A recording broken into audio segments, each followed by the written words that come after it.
ഗാസയിലെ വെടിനിർത്തൽ ചർച്ചകളിൽ തീർപ്പുണ്ടാക്കാനെന്ന മട്ടിലെത്തിയ US state secretary Antony Blinken വീണ്ടും വെറും കൈയോടെ വിമാനം കയറിയിരിക്കുകയാണ്. 9ാം തവണയാണ് ബ്ലിങ്കൻ പശ്ചിമേഷ്യ സന്ദർശിച്ച് മടങ്ങുന്നത്. ഇസ്രയേലിന് അകമഴിഞ്ഞ പിന്തുണയും സർവ്വ പ്രശ്നങ്ങൾക്കും പിന്നിൽ ഹമാസ് ആണെന്ന ആരോപണവും പതിവ് കാഴ്ചയായിരുന്നു. ഇസ്രയേലിന്റെ പ്രധാനമന്ത്രി ബെഞ്ചമിൻ നെതന്യാഹുവുമായിട്ടുള്ള കൂടിക്കാഴ്ചയ്ക്ക് ശേഷം നടത്തിയ വാർത്താ സമ്മേളനത്തിൽ തങ്ങൾ മുന്നോട്ട് വെച്ച ബ്രിഡ്ജിംഗ് പ്രപ്പോസൽ സയനിസ്റ്റ് സർക്കാർ അംഗീകരിച്ചു എന്നാണ് ആന്റണി ബ്ലിങ്കൻ പറഞ്ഞത്. ഗാസയിൽ സമാധാനം പുനഃസ്ഥാപിക്കാനുള്ള അവസാന ശ്രമത്തിന് ഇനി ഹമാസിന്റെ തീരുമാനമാണ് അറിയേണ്ടതെന്നും ബ്ലിങ്കൻ പറഞ്ഞു വെച്ചു. ഒരേ സമയം രണ്ട് കാര്യങ്ങളായിരുന്നു അമേരിക്കൻ സെക്രട്ടറി ആ വാർത്താ സമ്മേളനത്തിലൂടെ പറയാൻ ശ്രമിച്ചത്. ആദ്യത്തേത് പശ്ചിമേഷ്യയിലെ സമാധാന പുനഃസ്ഥാപനത്തിന് ഇസ്രായേലിന്റെ പിന്തുണ ഉണ്ടെന്ന് എന്നതാണ്. മറ്റൊന്ന്, വെടിനിർത്തലിന് ഏതെങ്കിലും തടസ്സമുണ്ടെങ്കിൽ അത് ഹമാസ് മാത്രമാണ് എന്നതാണ്. മിക്ക പാശ്ചാത്യ മാധ്യമങ്ങളുടെ തൊട്ടടുത്ത ദിവസങ്ങളിൽ തലക്കെട്ടുകൾ കൂടി ആയപ്പോഴേക്കും പശ്ചിമേഷ്യയിൽ സമാധാനം ആഗ്രഹിക്കുന്നവർ ഇസ്രയേലും വില്ലൻ ഹമാസുമായി മാറി. പക്ഷേ കാര്യങ്ങൾ അങ്ങനെയല്ല എന്നാണ് രാഷ്ട്രീയ നിരീക്ഷകർ ചൂണ്ടിക്കാട്ടുന്നത്. ശരിക്കും ഇസ്രായേലിന്റെ പിടിവാശികൾക്ക് മുൻപിൽ അമേരിക്ക അടിയറവ് പറഞ്ഞു എന്നതിന്റെ തെളിവാണ് ബ്രിഡ്ജിംഗ് പ്രപ്പോസൽ എന്ന പുതിയ വെടിനിർത്തൽ കരാർ.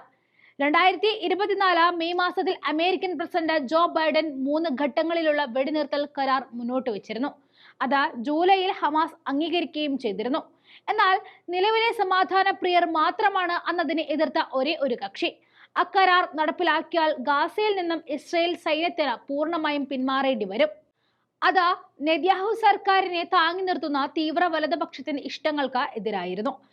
ഇതോടെ തങ്ങൾക്ക് അംഗീകരിക്കാൻ കഴിയുന്ന ചില ഉപാധികൾ ഇസ്രയേൽ മുന്നോട്ട് വെച്ചു. ഗാസ ഈജിപ്ത് അതിർത്തിയായ ഫിലാഡൽഫി ഇടനാഴിയിൽ ഇസ്രയേൽ സൈനികർക്ക് പെട്രോളിംഗ് തുടരുവാനുള്ള അനുമതിയാണ് അതിലൊന്ന്.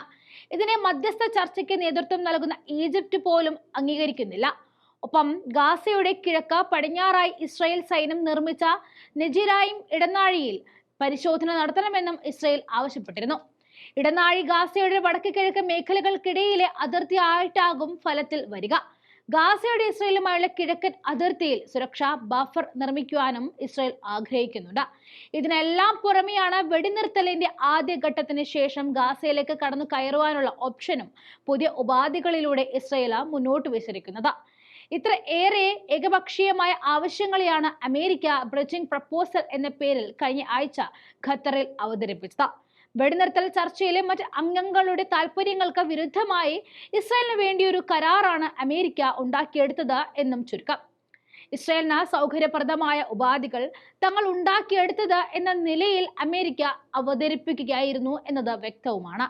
കഴിഞ്ഞ 7 മുൻപ് തങ്ങൾക്ക് ഒരു തരത്തിലും സാന്നിധ്യമല്ലാതിരുന്ന പാലസ്തീനിൽ ശേഷിക്കുന്ന ഗാസൻ മേഖലയിലേക്ക് വെടിനിർത്തൽ കരാറിന്റെ മറ പിടിച്ച് കടന്നു കയറുകയാണ് ഇസ്രയേലിന്റെ ലക്ഷ്യം. അതിനെല്ലാം പിന്തുണയും നൽകി അമേരിക്കയും ഒപ്പമുണ്ട്.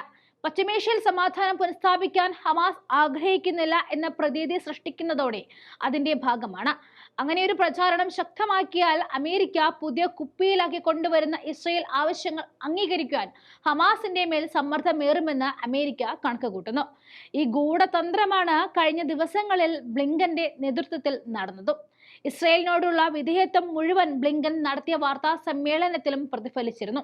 ഇസ്രയേലിനെ ഒരു വാക്കുകൊണ്ട് പോലും നോവിക്കാൻ അതുകൊണ്ടാണ് അദ്ദേഹം തയ്യാറാകാതിരുന്നത്. വെടിനിർത്തൽ കരാർ നടപ്പിലായാൽ ഇസ്രയേൽ ബന്ദികളെ തിരിച്ചെത്തിക്കാൻ സാധിക്കുമെന്ന് പറഞ്ഞ ബ്ലിങ്കൻ ഗാസയിലെ നരഹത്യയെക്കുറിച്ച് ഒരക്ഷരം പറയാതിരുന്നത് അതിന്റെ ഭാഗമായിട്ടാകണം. കൂടാതെ അമേരിക്കയിലെ ഇസ്രയേൽ ലോബിയെ പിന്തുണയ്ക്കുന്നത് പ്രസിഡന്റ് തെരഞ്ഞെടുപ്പിൽ തിരിച്ചടിയാകുമെന്നും ബ്ലിങ്കൻ കരുതിയിട്ടുണ്ടാകണം.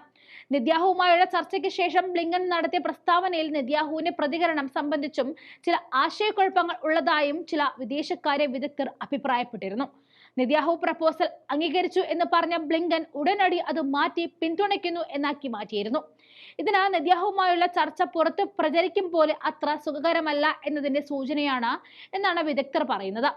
മൊത്തത്തിൽ ഇസ്രായേൽ ഗാസയിൽ നടത്തിക്കൊണ്ടിരിക്കുന്ന വംശഹത്യക്ക് കാരണം ഹമാസ് മാത്രമാണെന്ന വ്യാജ നിർമ്മിതിക്കാണ് ബ്ലിങ്കൻ ശ്രമിച്ചുകൊണ്ടിരിക്കുന്നത്.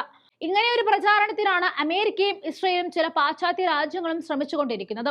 ഒപ്പം ഗാസയിലെ ആക്രമണം അവസാനിപ്പിക്കാൻ താല്പര്യമില്ലാത്ത നെതന്യാഹുവിന് ആഗോള സമൂഹത്തിന്റെ പിന്തുണയോടുകൂടി സമയം നേടിക്കൊടുക്കാനുള്ള ശ്രമവും ബ്ലിങ്കന്റെ 9ാം സന്ദർശനത്തിന് പിന്നിലുണ്ടായിരുന്നു.